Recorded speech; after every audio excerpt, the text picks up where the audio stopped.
नमस्कार मित्रांनो, आनंदी या मालिकेच्या येणाऱ्या काही भागामध्ये मित्रांनो एक आता जबरदस्त असा ट्विस्ट आपल्यासमोर येणार आहे आणि त्या ट्विस्टमध्ये मात्र पृथ्वीवर आता ह्या विद्याधरने हल्ला केलेला आहे. परंतु पृथ्वीवर आता विद्याधर जेव्हा हल्ला करतो तेव्हा विद्याधरची काठी मात्र युगंधरने मागे कसे ओढलेली असते आणि मागे काठी ओढलेली आहे. परंतु आता हे जे सत्य आहे तर ते सत्य मात्र आता सगळ्यांच्या समोर कसं येणार आहे, कारण ह्या सगळ्या मागे विद्याधरने काय केलेलं आहे हे मात्र आजच्या आपण ह्या व्हिडिओमध्ये पाहणार आहोत. त्यासाठी मित्रांनो व्हिडिओ शेवटपर्यंत नक्की बघत राहा आणि जर तुम्ही आपल्या चॅनलवर नवीन असाल तर चॅनलला सबस्क्राईब करण्यासाठी मात्र विसरू नका, जेणेकरून तुम्हाला आता आनंदी या मालिकेचे असेच नवनवीन डेली अपडेट्स पाहायला मिळतील. तेव्हा मित्रांनो हे बघा, आता मात्र जेव्हा पृथ्वी हा तिकडे म्हणजे त्या गुंडांचं वर्णन करण्यासाठी जायला निघलेला असतो, परंतु विद्याधर त्याला मात्र आता इतका अडवतो, त्याला लवकर तेथे पोहोचून देत नाही. विद्याधरला असं वाटतं आता किती काही झालं तरी शेवटी आता हा म्हणजे पृथ्वी तिकडे पोहोचायला नको आणि पृथ्वी जर तिकडे पोहोचला तर मात्र आता त्याने केलेलं वर्णन आहे तर ते वर्णन मात्र आता सगळं काही त्याने जर केलं तर आपण पकडलं जाऊ, म्हणून त्याला भीती वाटत असते. आणि आता जर हे गुंड आता जर पकडले गेले तर गुंड आपले नाव घेऊ शकतात असं त्याला वाटत असतं, म्हणून शेवटी त्याने आता हे सगळं काही केलेलं असतं. त्यामुळे मात्र आता तो घाबरूनच असतो. त्याला असं वाटतं की आता पृथ्वीला तिकडे पोहोचून द्यायचंच नाही, किती काही झालं तरी पृथ्वी तिकडे पोहोचायला नकोय आणि पृथ्वीला अडवण्यासाठी आपल्याला काय करावं काय नाही असं मात्र त्याला वाटत असतं. पण तो आता पृथ्वीला अडवण्यासाठी खूप प्रयत्न करत आहे. परंतु तेवढ्यात मात्र जे गुंड आहे तर त्या गुंडांच्या ताबडीमध्ये आता पृथ्वी हा त्या म्हणजे गुंतलेला असतो, कारण आता ह्या विद्याधरने गुंडांच्या तावडीतून मात्र आता मी पृथ्वीला वाचवलेलं आहे आणि पृथ्वीला मारण्यासाठी आता तेच गुंड आलेले आहे आणि तेच गुंड मात्र आल्यानंतर आता जे काही झालेलं आहे ते सगळं आपल्यावर यायला नको, म्हणून आता हा विद्याधरने खेळलेला एक नवीन डाव आहे आणि विद्याधर हा नवीन डाव आहे तर तो खेळतो. परंतु विद्याधरचा जो काही डाव आहे तो त्याच्या अंगलटच आलेला असतो, कारण जेव्हा हे गुंड पृथ्वीला पकडतात आता पृथ्वी म्हणजे हा म्हणत असतो की हे बघ काका, अरे हे म्हणजे नक्की काय कुठे घेऊन आला. तेव्हा आता विद्याधर त्याला घोळून म्हणत असतो की अरे हे बघ किती काही झालं तरी आता मात्र हे शेवटी आपलं हे म्हणजे उशिरा पोचायचं आहे, कारण मला एक महत्त्वाचं काम आठवलेलं आहे आणि ते महत्त्वाचं काम मला पूर्ण करून दे आणि लवकरात लवकर आपण पोलीस स्टेशनला जाऊन पोहोचू. तर आता पोलीस स्टेशनला जाऊन पोहोचू म्हटल्यानंतर पृथ्वी म्हणतो की काका हे बघ मी जातो, तू नको म्हणजे मला उशीर करू, कारण मला जावं लागेल, म्हणून तो जायला निघतो. परंतु त्याच वेळेस आता विद्याधरने त्या गुंडांना फोन करून तेथे बोलवलेलं असतं आणि तेथे बोलून मात्र आता हे सगळं मात्र करून दाखवलेलं आहे आणि तेवढ्यात ते गुंड तेथे येतात आणि ते गुंड तेथे आल्यानंतर मात्र आता लगेच पृथ्वीला पकडतात आणि पृथ्वीला ते गुंड मारत असतात. तेव्हा लगेच हा विद्याधर येतो, कारण आता पृथ्वीने ते गुंडांचं वर्णन करू नये यासाठी मात्र आता ह्या विद्याधरने हा खेळलेला डाव असतो. त्याला पृथ्वीची काळजीसुद्धा वाटत नाही आणि काळजी वाटत नाही तरीसुद्धा मात्र तो पृथ्वीला त्या गुंडांच्या ताब्यात देतो. पृथ्वी म्हणतो की मी तुम्हाला नाही सोडणार, कारण हे तुम्हीच गुंड आहात की तुम्हीच मात्र म्हणजे आनंदीला किडनॅप केलं होतं, मी तुम्हाला चांगलंच ओळखतो आणि मी इकडे जाणार आहे तुमचं वर्णन करण्यासाठी आणि मी तुम्हाला आता नाही सोडणार. तुम्ही आनंदीच्या जीवाशी खेळलात, मी तुम्हाला चांगलं ओळखलेलं आहे, त्यामुळे आता सगळ्यांच्या समोर मात्र मी तुमचं हे भांडं फोडणार आहे.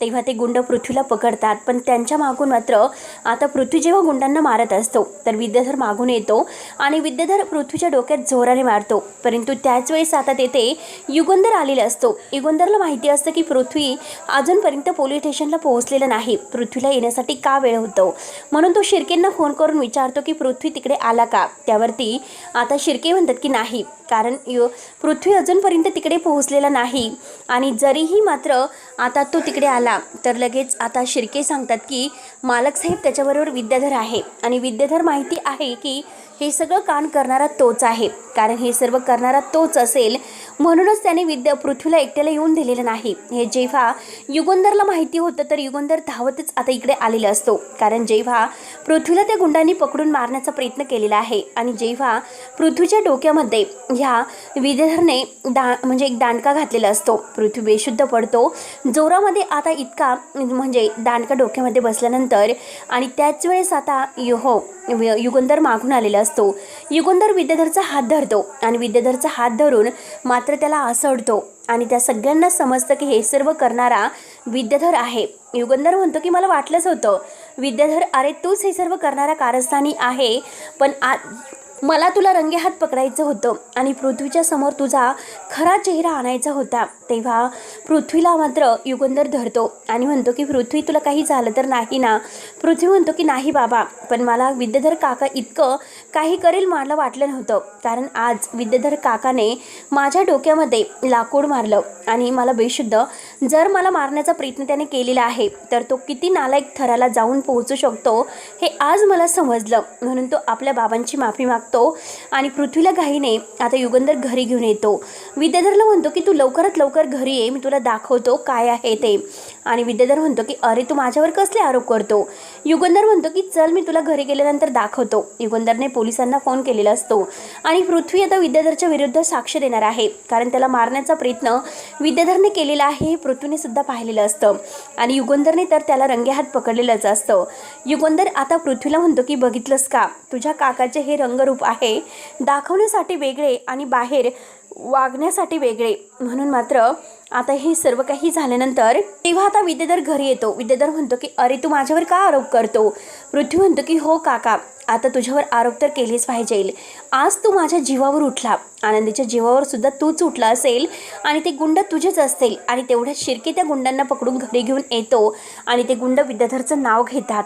तेव्हा विद्याधरचं नाव घेतल्यानंतर पृथ्वीला फारच राग येतो. युगंधर म्हणतो की आता तुला मी शिक्षा देणार. तर पृथ्वी म्हणतो की बाबा तुम्ही थांबा, काकाला आता काय शिक्षा द्यायची आहे तर ती शिक्षा मी देतो, कारण मी काकाला नाही सोडणार. किती काही झालं तरी काकाने आज जे केलेलं आहे तर त्याची शिक्षा त्याला मिळायलाच हवी, कारण तो आपल्याच तोंडावर एक वागतो. आनंदीला त्रास त्याने दिलेला आहे. आनंदीच्या प्रत्येक आता श्वासाचा बदला आपण घ्यायचा आहे, कारण आनंदीला कोंडीत ठेवून त्याने मारण्याचा प्रयत्न केला. तिचा जर श्वास रोखला असता तर आनंदी मेली असते. आनंदीची काय अवस्था झाली होती हे मी माझ्या डोळ्यांनी बघितलं आणि हे सगळं विद्याधर काकाने केलेलं आहे हे अगदी पुराव्यासहित सिद्ध झालेलं असतं. तेव्हा त्या दोघांची आता खूप मारामारी झुपलेली असते आणि तेव्हा तो युगंधरला मारायला लागणार तोच लगेच पृथ्वीमध्ये येतो आणि पृथ्वी माझ्या बाबांना एक जरी मारण्याचा प्रयत्न तू केलास, त्यांना केसाला जरी धक्का लागलास तर काका मी तुला नाही सोडणार. आणि तेवढ्यात तेथे पोलीस आलेले आहेत. पोलीस आल्या क्षणी मात्र आता विद्याधरला घाम फुटतो, कारण सगळे पुरावे आपल्या विरोधात आहे आणि ह्यांनी बरोबर गेम करून आपल्याला रंगेहात पकडलेला आहे. त्यामुळे आपल्याला आता काहीच बोलता येणार नाही. आपण जे काही वागलो शेवटी ते यांच्यासमोर आलेच, म्हणून त्याचा इतका जळफळाट होत असतो. आणि त्याच वेळेस आता पोलीस ह्या विद्याधरला पकडतात आणि त्याच्या हातामध्ये बेड्या ठोकतात.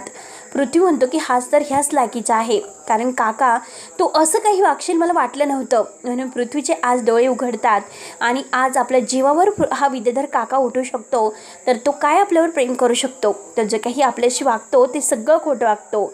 म्हणजे आज मात्र मला बाबांचं म्हणजे मन कळलेलं आहे की बाबा आपल्यावर किती प्रेम करतात आणि विद्याधर काकाचा का रागराग करतात, कारण विद्याधर काका आहेच तसा. त्याने आज मला मारण्याचा प्रयत्न केला तर आनंदीच्या बाबतीत जे काही तो वागलेला आहे ते सगळं बरोबर आहे. आपण उगाच मात्र आनंदीवर आणि बाबावर संशय घेतला, आपण असं करायला नको होतं. तेव्हा पृथ्वीच्या समोर हे सत्य उघड झालेलं असतं आणि ते सत्य उघड होऊन शेवटी सत्याचा उलगडा झालेला असतो. म्हणून मात्र आता सगळं काही छान झालेलं आहे. त्यानंतर मात्र आता आनंदी म्हणते की खरंच बरं झालं, देवकृपेने चांगलं झालं, कारण आज ह्या नालायक विद्याधरचा जो चेहरा आहे तर तो सगळ्यांच्या समोर यायलाच हवा होता. जे काही आज मात्र झालेलं आहे तर त्या सगळ्याला मात्र हा विद्याधरच जबाबदार असतो. म्हणून आज आपल्यासमोर ह्या नालायक विद्याधरचा चेहरा तर आलाच, परंतु आज मुलांच्या समोर सुद्धा सत्याचा उलगडा झालेला आहे. किती काही झालं तरी शेवटी हे एक ना एक दिवस होणारच होतं. म्हणून मात्र आता सगळेजण खूप खुश झालेले आहेत. आनंदीला आता मुलं हे त्यांच्यासमोर विद्याधरचं खरं सत्य आलंय, त्यामुळे मुलंसुद्धा आनंदीच्या बाजूने झालेले आहेत आणि आनंदीला सगळं काही छान झाल्यासारखं वाटत असतं. आनंदी म्हणते की हे घर सोडून जरी मी गेलेले आहे पण तरीसुद्धा मात्र आज हे जे काही झालेलं आहे त्या सगळ्याला मात्र हा विद्याधर म्हणजे जबाबदार होता. पण एका दृष्टीने बरं झालं की मुलांच्या समोर मात्र हे सत्य आलं आणि आता हे सगळं काही व्यवस्थित झालेलं आहे. म्हणून सगळ्यांना आता खूप आनंद झालेला असतो. परंतु शिल्पाला मात्र तेवढा खूप म्हणजे धक्का बसलेला असतो. तिला असं वाटतं की आपल्या मुलांना म्हणजे आता ह्या आनंदीच्या बाजूने ती झालेली आहेत, असं व्हायला नको होतं. शेवटी आता ही मुलं जर त्यांच्या बाजूने झालेली आहेत तर किती काही झालं तरी आज मुलांना त्यांची खरी आई म्हणजे आनंदीच वाटेल.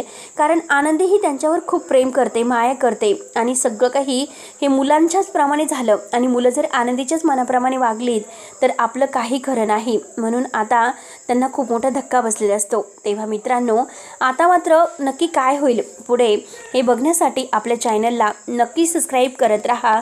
तोपर्यंत धन्यवाद.